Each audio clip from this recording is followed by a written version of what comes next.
80-year-old is a Northeast Ohio native, born in Rocky River, and has very strong ties to the area. News Channel 5's Tracy Carlos is live on 5.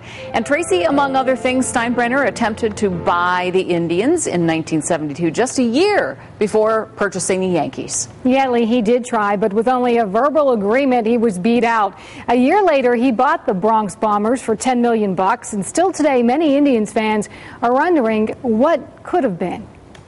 The flamboyant New York Yankees owner had deep roots and deep affection for northeastern Ohio. He loved it very much. George Michael Steinbrenner was born in Rocky River on the 4th of July, 1930. He grew up on the shores of Lake Erie. George and his two sisters were raised in this home on Lake Road in Bay Village. And today at Bay Village City Hall, the flag is at half-staff for a native son. Alan Spitzer and his family knew George Steinbrenner well. He bought hundreds of cars from the Spitzers over the years, and a business relationship soon turned into a deep friendship. His death was a shock to his friend. What you see is what you get with him. He was a character. They broke the mold. He was one of a kind.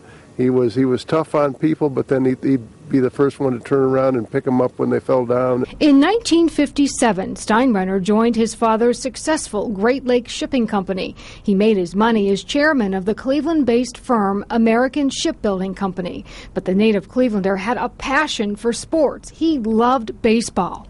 He loved the game like very few people ever have, I think. Just a year before buying the New York Yankees, he tried to buy the Cleveland Indians. The sale never went through. And today, at this coffee shop in Rocky River, some fans still wonder, what if? I know he had an opportunity to buy the Indians years ago, and you know, it's one of those what if. Steinbrenner died this morning at his Tampa home. But if home is where the heart is, a piece of his heart will always be here on the shores of Lake Erie.